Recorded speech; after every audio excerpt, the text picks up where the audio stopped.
Hola, buen día a todos. Espero se encuentren bien. El día de hoy veremos parámetros intrínsecos y extrínsecos que están relacionados con el desarrollo microbiano.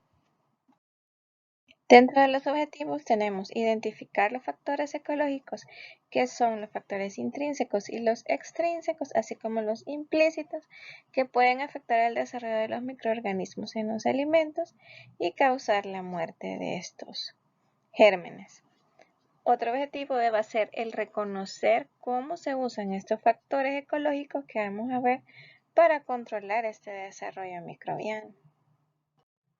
Dentro de la agenda tenemos el tema. En sí el concepto de definir qué es la ecología microbiana.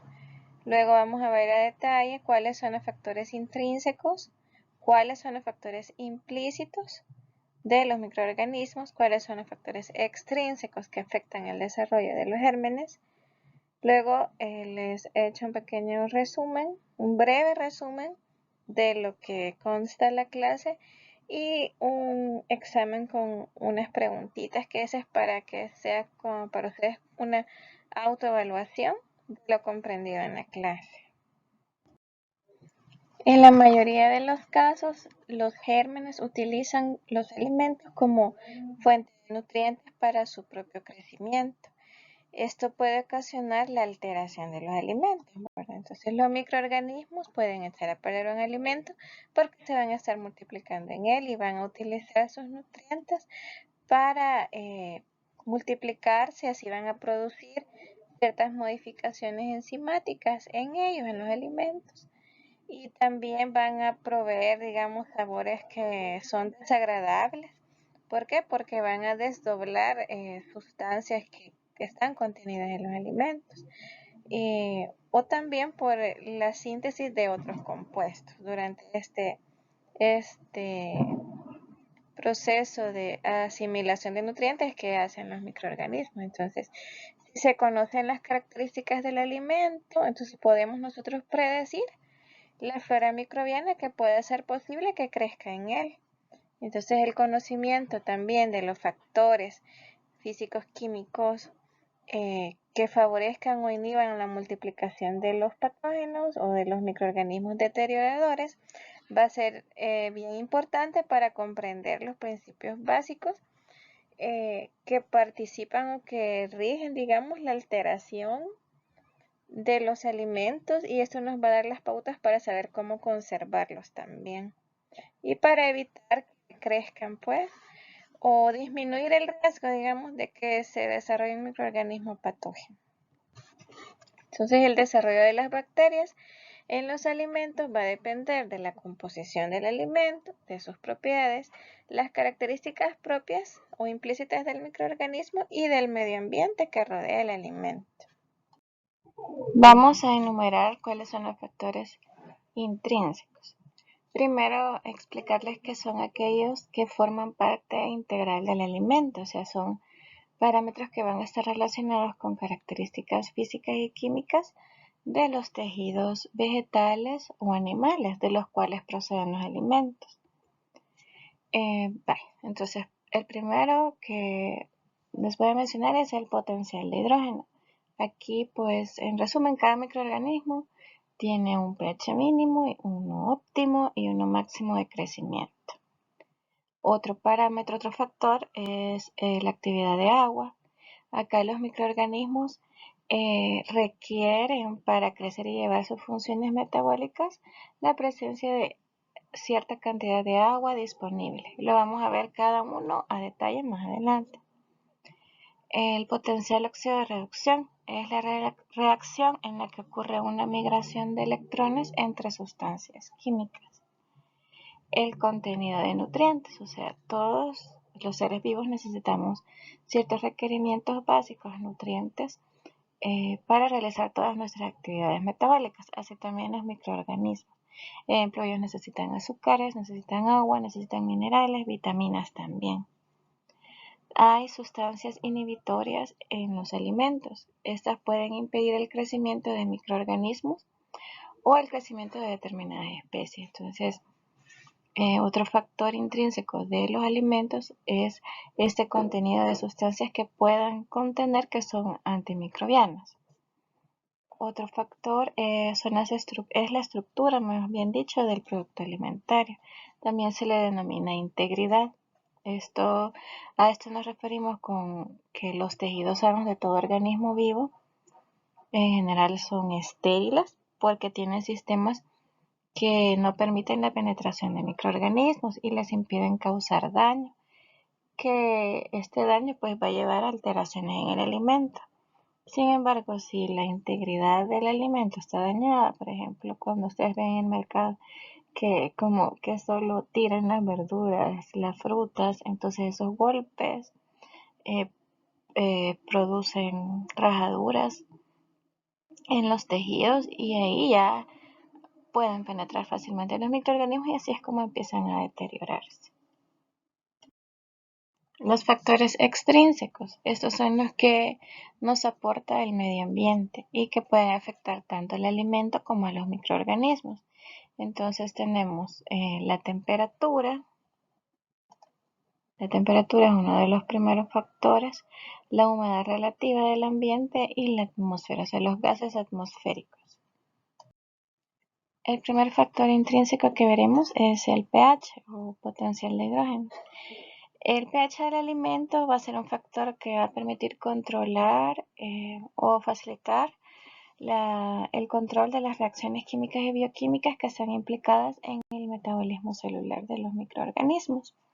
Es decir, que va a actuar como un parámetro seleccionador porque va a favorecer o impedir los crecimientos de unos u otros microorganismos. Entonces, los efectos del pH sobre el desarrollo de estos patógenos o de estos microorganismos deterioradores vienen determinados por ciertas circunstancias que van a afectar su mecanismo de acción. Primero va a ser la disponibilidad de los distintos nutrientes para un determinado valor de concentración protónica, o sea, la disponibilidad de los nutrientes va a variar dependiendo del pH en el que se encuentra. También la permeabilidad de la membrana se puede ver afectada por los valores de pH dependiendo del tipo de microorganismo, ¿verdad? Ya veremos qué microorganismos son, cómo anda su pH óptimo y su pH mínimo máximo. Las actividades también que son de los sistemas enzimáticos y que están relacionadas con el metabolismo celular de los microorganismos suelen ser relacionadas con un nivel óptimo de pH y entonces cuando hay una diferencia de pH esto va a significar cambios en la cinética de las reacciones químicas que se dan en el microorganismo. Entonces, en el estado natural, normalmente la mayoría de los alimentos son ligeramente ácidos. Por ejemplo, carnes, pescados, frutas y verduras, y solamente algunos son alcalinos, como es el ejemplo del huevo. Entonces, digamos, el conocer que se puede hacer un proceso de acidificación para prevenir el deterioro microbiano de los alimentos viene desde siglos, ¿verdad? Los alimentos se mantenían en conservas acidificadas para poder prevenir el deterioro. Acá en esta tabla que les traigo acá, pueden ver ejemplos, ¿verdad? Estas son una tabla específicamente de hortalizas y pueden ver, por ejemplo, los espárragos, yemas y tallos, rondan un pH de 5,7 a 6,1. La remolacha es más ácida, de 4,2 a 4,4. Veamos otro, el perejil de 5,7 a 6. Las frutas, las manzanas son ácidas de 2,9 a 3,3. Los plátanos son un tanto menos ácidos, pero siempre caben en la escala, ¿verdad? De acidez de 4,5 a 4,7. Los melones de 6,3 a 6,7, las naranjas son más ácidas de 3,6 a 4,3.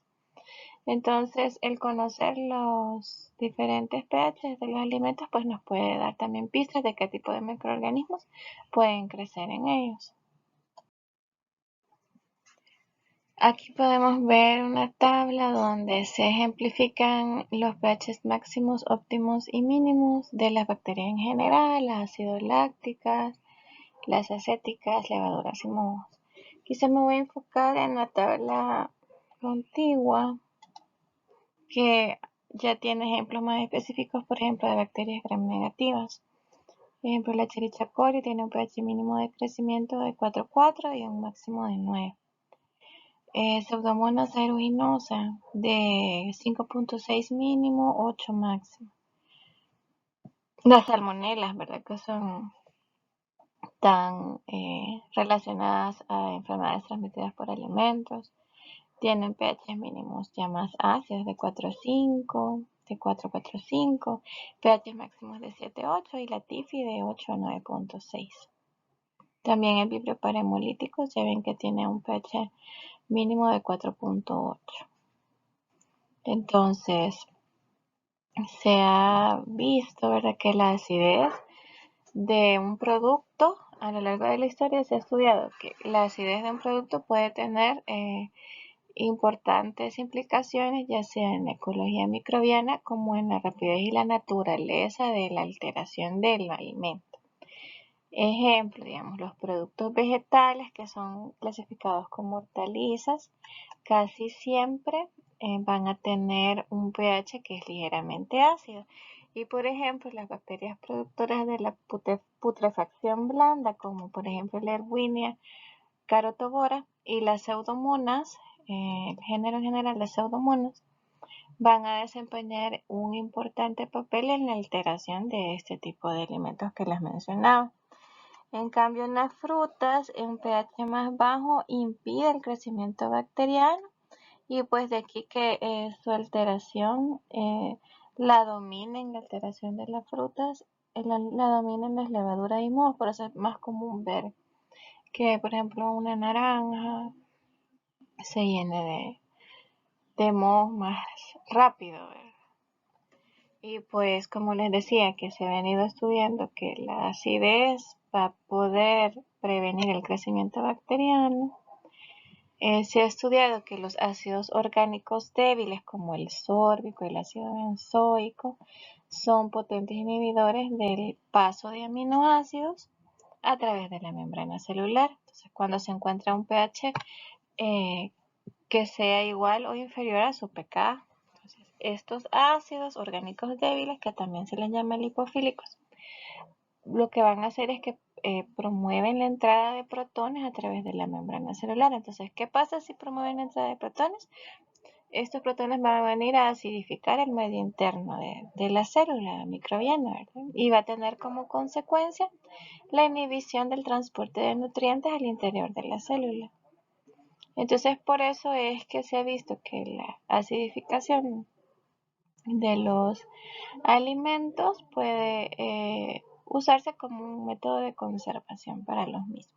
Entonces, los ácidos minerales débiles, también como nitritos y sulfitos, también se ha visto que actúan como potentes sustancias inhibidoras a pHs bajos. Y ahí les puse un ejemplo de pepinillos en conserva. Estas conservas pues son acidificadas y en la siguiente diapo vamos a ver una tablita donde ya se establecen pues criterios de análisis para este tipo de productos. Vaya, entonces acá podemos observar, este es otro ejemplo, ¿verdad? Por ejemplo, los mohos van desde, su crecimiento puede ir desde un pH de 1 o abajo de 1 a 11. Veamos las salmonelas, les dice que algunas pueden ser abajo de 4, ¿verdad? Hasta 9,5. Listeria monocitogenes va de un poquito arriba de 4 a casi 10 y así, ¿verdad? Otros patógenos. Acá esta tabla es la que les traigo para mostrarles que allá hay reglamentaciones donde se solicita la prueba de esterilidad comercial y ninguno de 5 unidades analizadas, por eso dice C0, ninguna de estas 5 unidades analizadas debe presentar algún crecimiento microbiano. Entonces, La aceptación es que sea estéril comercialmente y hay dos grupos de alimentos. El primero son alimentos de baja acidez, de pH arriba de 4.6, o sea ácidos pero arriba de 4 a 6, procesados térmicamente y empacados en envases sellados herméticamente, de origen animal, algunos vegetales, guisados, sopas. Entonces, por ejemplo, los atunes. Acá, alimentos ácidos como frutas y hortalizas en conserva, compostas, jaleas, mermeladas y alimentos de baja acidez acidificados. Ejemplo, alcachofa, frijoles, coles, coliflores, pepinos de pH abajo de 4.6, que también son procesados térmicamente y en envases sellados herméticamente. Entonces, acá, para resumirles, los pH bajos van a ayudar a la conservación de los alimentos como directamente inhibiendo el crecimiento microbiano, pero también ayudan indirectamente. Este pH bajo va a provocar la disminución de la resistencia al calor por parte de los microorganismos en los alimentos que se van a someter luego a un tratamiento térmico. Por eso es que acá vemos que estos son alimentos que son acidificados, pero han pasado por un proceso térmico. Entonces, ¿por qué? Porque ya habíamos visto en la diapo anterior que al acidificar el medio, entonces los protones van a entrar a la célula y pues van a acidificar el interior de la célula y así la van a hacer como que disminuya pues su resistencia luego de someterlas a calor. También hay otro factor que les mencionaba, pues que son las sustancias con actividad inhibitoria, o sea, las sustancias antimicrobianas. Y acá hay tres clases. Son las naturales, las adicionadas y las residuales. Veamos las naturales. Estas son sustancias del alimento de origen vegetal o animal que tienen efecto antimicrobiano. Por ejemplo, las furocumarinas en perejil, apio, naranja, toronja interfieren ¿en qué? En la replicación del ADN. Y hay otro ejemplo, pues que la lisina y la alinina también son sustancias antimicrobianas y que las podemos encontrar en el ajo y cebolla. También acá, por eso les he puesto esta imagen, la leche de vaca contiene varias sustancias antimicrobianas como la lactoferrina, la conglutinina y el sistema lactoperoxidasa. También hay otros ejemplos como el eugenol en clavos, el aldehído cinámico y eugenol en la canela. Por ejemplo, en la metodología que dicta el PAM-FDA para salmonella, cuando ahí le dice cómo se va a hacer un preenriquecimiento de las muestras en caso sean este tipo de plantas que les mencionaba, como el clavo y la canela. Como el clavo tiene el eugenol, que es una sustancia antimicrobiana, y la canela, el aldehído cinámico y también eugenol. Entonces es necesario hacer muchas más diluciones, hacer diluciones bien altas para poder analizar el alimento, porque de lo contrario me puede dar un resultado falso negativo por, por efecto de las sustancias antimicrobianas que contiene, cuando en verdad puede estar contaminado con algún microorganismo patógeno, ejemplo la salmonella.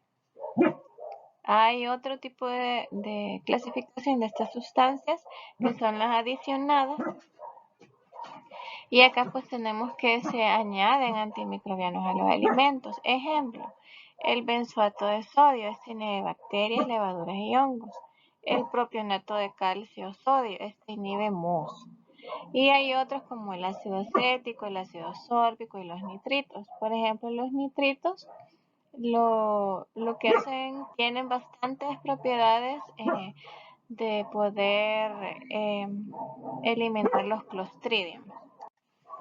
Es por ello que ustedes van a ver que en la mayoría de embutidos, como son pues las salchichas, salchichones, chorizos, se utilizan nitritos. ¿Por qué? Porque tienen un efecto mayor sobre los clostridios que pueden crecer en este tipo de alimentos que tienen las propiedades para poder favorecer el crecimiento de microorganismos anaerobios.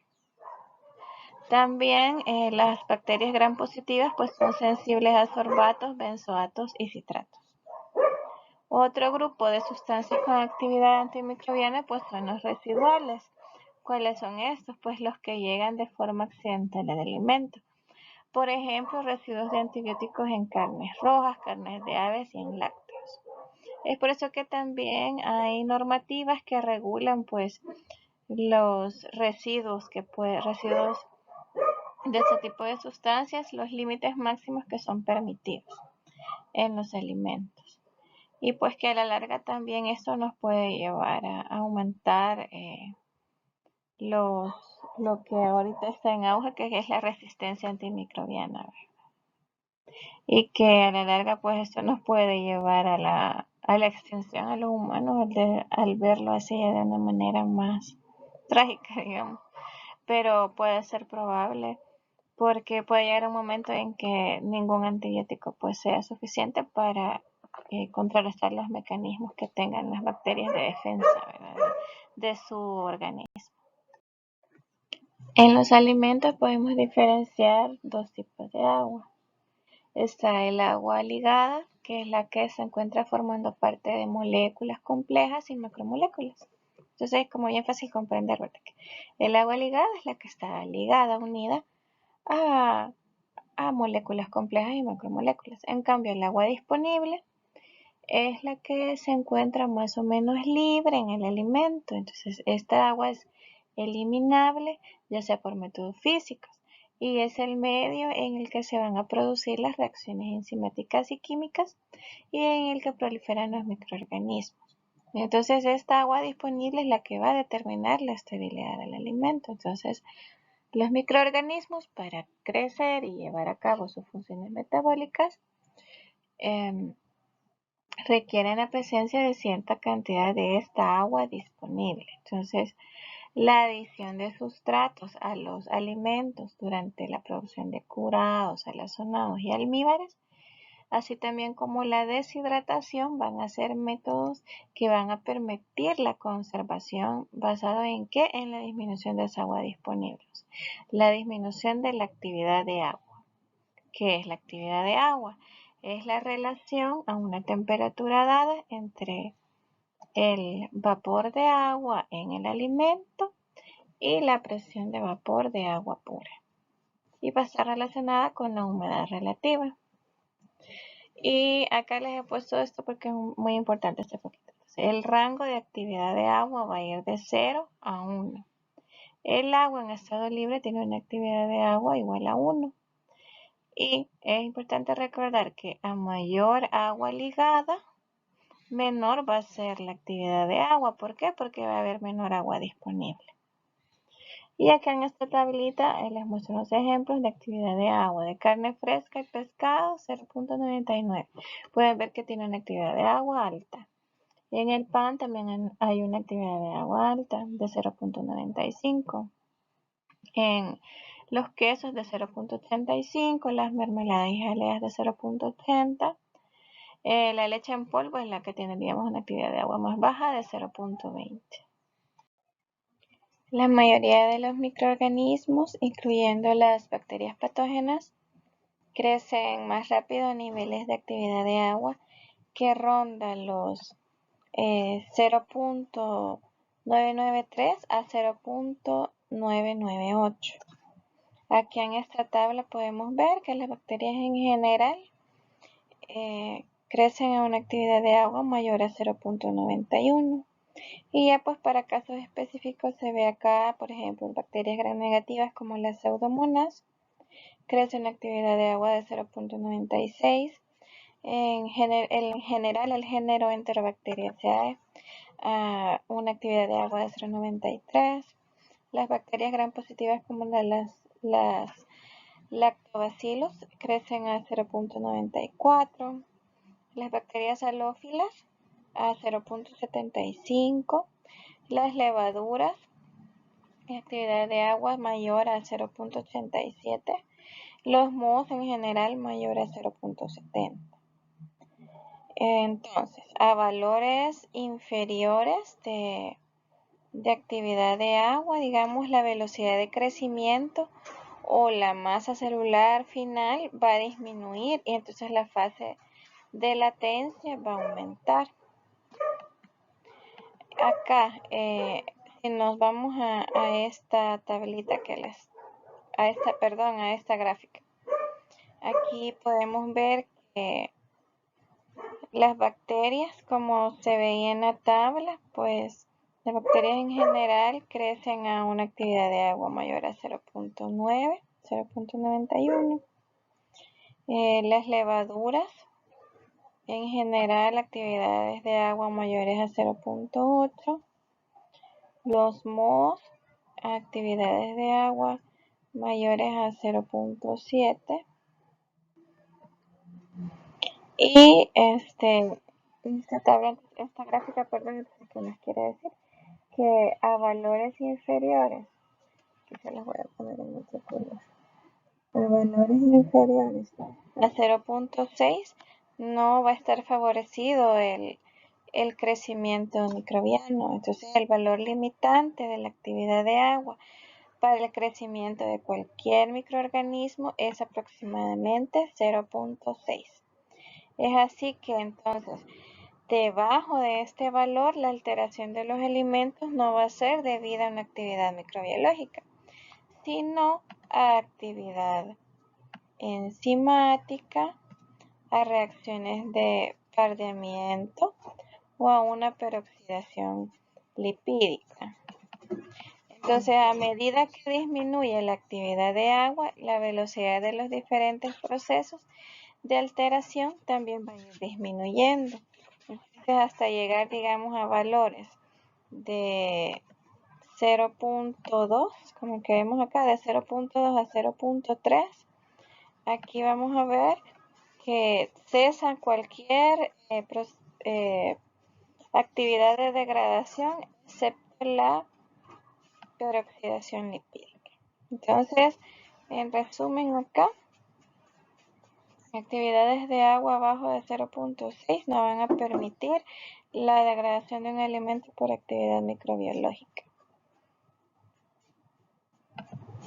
Y acá en esta gráfica está plasmado en resumen, ¿verdad? Que una actividad de agua abajo de 0,25 pues no hay agua disponible prácticamente. En cambio, de una actividad de agua de 0,20 a 0,8 hay agua disponible, pero es menor. Y una actividad de agua mayor a 0,8 hasta llegar a 1, que es la actividad de agua del agua pura, hay agua suficiente, muy disponible para que la degradación por actividad microbiológica se dé.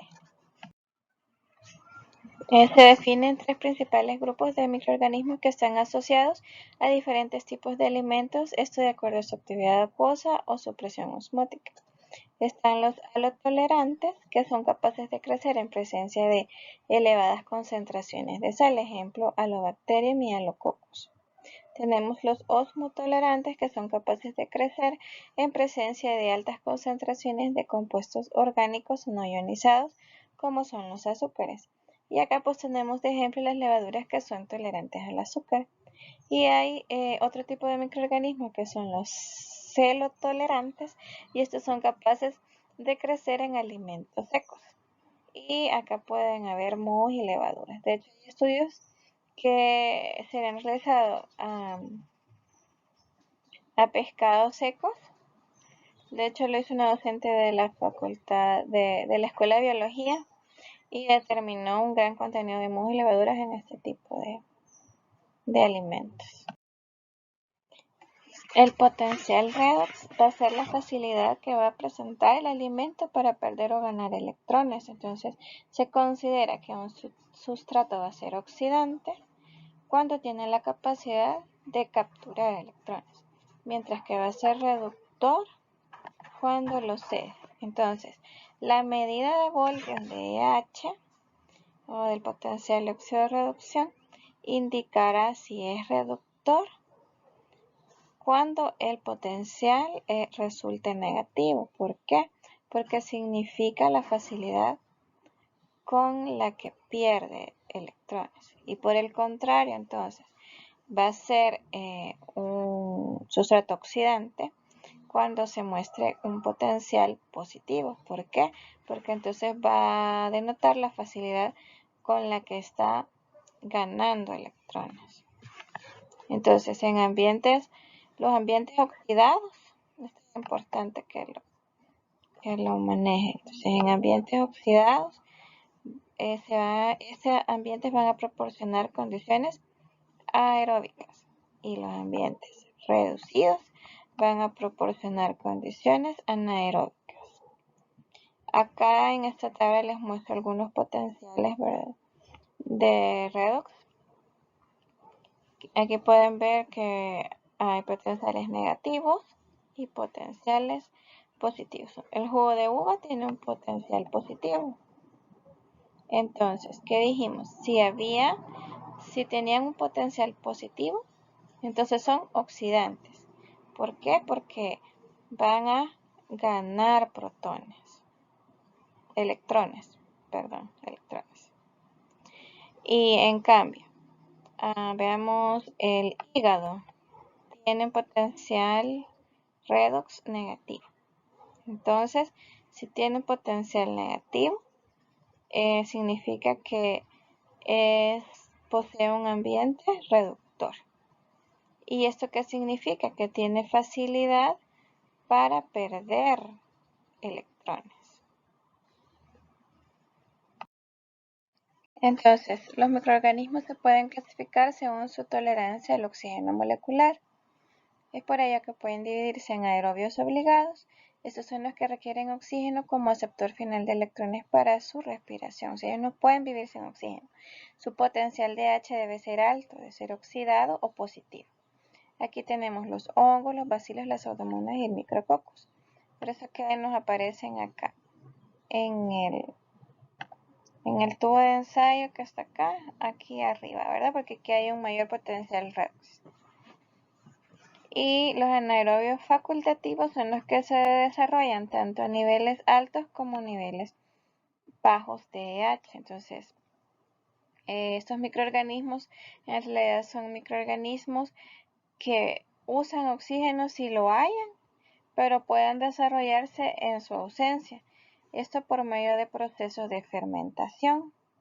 Entonces, acá pueden ver un ejemplo, ¿verdad? En el tubo de ensayo que se distribuyen en menor cantidad en la parte baja del tubo y hay mayor concentración en la parte alta. ¿Por qué? Porque se reúnen principalmente ahí porque la respiración aeróbica le genera más ATP que la fermentación o la respiración anaeróbica, que se da aquí más abajo. Ejemplo de esto son el género Enterobacteriaceae, las Saccharomyces cerevisiae y las Corynebacterias. También están los microorganismos anaerobios tolerantes, aerotolerantes serían, y ellos crecen en ambientes con o sin oxígeno. Y un ejemplo de ellos pues es el Enterococcus faecalis. Ustedes pueden ver que se distribuyen casi que de igual manera en todo el tubo de ensayo. Tenemos a los anaerobios estrictos o anaerobios obligados. Ellos no usan oxígeno como aceptor final de electrones en su respiración. Entonces el potencial redox del medio debe ser muy negativo y reducido para su crecimiento. Entonces ellos se concentran en la parte de abajo porque aquí no hay oxígeno o hay un potencial demasiado reducido de redox. Ejemplo, el Clostridium botulinum. Por ejemplo, en las metodologías para determinar Clostridium perfringens o Clostridium botulinum se utiliza medio de carne cocida. ¿Por qué se utiliza este medio? Porque este medio tiene un potencial redox de menos 200. Es un potencial muy negativo y reducido para permitir el crecimiento de este tipo de microorganismos. Acá tenemos otro tipo de microorganismos que son los microaerófilos. Estos pueden usar el oxígeno en su metabolismo, pero el desarrollo es bien limitado si se exponen a concentraciones altas de este gas. Por eso se ve que están en esta parte, no llegan hasta la parte superior donde ya hay un potencial más alto de redox, sino que se queda un poquito más abajo. Necesitan cantidades bien limitadas del oxígeno porque si no también se mueren. Ejemplo, el Campylobacter jejuni crece con una atmósfera que contenga el 85% de nitrógeno, 10% de CO2 y 5% de oxígeno. Es por eso que este microorganismo es un tanto difícil de aislar y también es bien difícil conservar su cepa de referencia, TCC, porque si la tratamos con una atmósfera que no cumpla con las características de microaerofilia, entonces la podemos matar. También, como les decía, hay otro factor, les decía al principio que otro factor intrínseco pues son las estructuras del producto alimentario, o es decir, su integridad. Hay alimentos íntegros. Entonces, cuando estamos hablando de un alimento íntegro, es que no presenta alteración en ninguna de sus partes, no está golpeado, no está rajado, y eso pues el hecho de que esté sano, íntegro, va a protegerlo, ¿verdad? Va a crear un ambiente de esterilidad que la va a proteger de los factores externos y la va a proteger de los microorganismos de deterioro o también de que ingresen microorganismos patógenos al mismo. Entonces, la integridad la podemos dividir en dos. Está su protección natural y su protección artificial. La protección natural, ejemplo, la cáscara del huevo, las escamas del pescado, el tegumento de las frutas y las vainas en las legumbres. Todos estos, las cáscaras, protegen al alimento, ¿verdad? Siempre cuando no estén golpeados, siempre estén sanos, se van a crear un ambiente de protección para evitar que su deterioro. Y hay una protección artificial. Están las imitaciones de recubrimientos que tienen los alimentos. Y por eso les he puesto esta imagen, porque hay envolturas que pueden ser de tipo plástico, aluminio o de capas de parafina, por ejemplo, las que le ponen a los quesos madurados, para protegerlos de los factores externos que pueden afectarlo y provocar su deterioro. Otro factor intrínseco importante pues son los nutrientes. La composición química de un alimento va a ser un factor bien decisivo para determinar la idoneidad como sustrato o como medio, ¿verdad?, de crecimiento microbiano. Los microorganismos, como todos los seres vivos, pues necesitan ciertos requerimientos nutricionales como el agua, la fuente de energía, fuente de nitrógeno, vitaminas y sales minerales. No todas las especies van a tener el mismo nivel de necesidades. Hay unos que van a requerir más vitaminas, otros más agua, otros más sales, otros más nitrógeno y así. Entonces, pero podemos generalizar, digamos, y ordenarlos en orden creciente del siguiente modo. Digamos que los que requieren menos nutrientes pues son los mohos. Luego, en orden creciente, ¿verdad?, los que van requiriendo más, las levaduras, los que requieren aún más son las bacterias gram negativas y las que son más exquisitas son las bacterias gram positivas. Hay microorganismos, por ejemplo, que ellos utilizan más que todo la pectina, que es un polisacárido. Entonces, estos microorganismos por ejemplo, algunas bacterias o la mayoría de mohos tienen un rol bien importante en el ablandamiento y la putrefacción de las frutas y las hortalizas. ¿Por qué? Porque, como les decía, el mayor nutriente que ellos consumen son las pectinas y que pues está más que todo en las frutas. Si ya nos vamos con los nutrientes en específico, los lípidos, entonces las grasas y los aceites son usados por microorganismos, más que todo los lipolíticos. Y tenemos el ejemplo de las pseudomonas y el Achromobacter. Acá en esta imagen pues se muestra una carne, ahí donde ven la zona como más más verdosa, que se formó la metamioglobina por efecto del crecimiento de las pseudomonas. Entonces la metamioglobina va a producir ese color que es un tanto pardo, le llaman, como rojo pardo. Como fuentes de energía podemos tener los hidratos de carbono y la principal fuente pues son los azúcares, como la glucosa. Hay unos que no fermentan glucosa, sino que fermentan la lactosa. Y hay carbohidratos más complejos, como los polisacáridos. Ya les había mencionado uno que es la pectina, hay otros como el almidón y la celulosa que van a ser usados directamente por un número bien pequeño de microorganismos. Ejemplo, el Bacillus cereus. Entonces el Bacillus cereus, por eso es que se ha visto asociado en ETA, en donde se encontró por ejemplo, en arroz, pues es asociado a productos así como cereales que contienen mucho almidón, porque este microorganismo es su principal fuente de energía, ¿verdad? Este tipo de azúcar es más complejo como el almidón.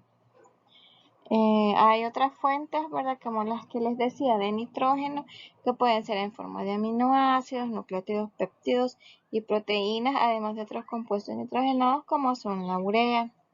Entonces acá tenemos, por ejemplo, las pseudomonas, los Flavobacterium, la familia en general de las enterobacterias, ahí vemos a la salmonella. Por eso es que una prueba característica está la salmonella y está también el proteus. Y una prueba característica para diferenciar entre salmonella y proteus es que el proteus sí usa como su mayor fuente de nitrógeno la urea y la desdobla. Entonces nos da una prueba de urea positiva. Y eso nos lo diferencia de la salmonella, la salmonella da una prueba negativa, da un resultado negativo, urea negativa. Hay otro tipo de nutrientes que son las vitaminas y minerales. Si nos enfocamos en los minerales, tenemos el ion potasio, que se va a intervenir en la activación de una gran cantidad de enzimas, incluyendo las que participan en la síntesis de proteínas.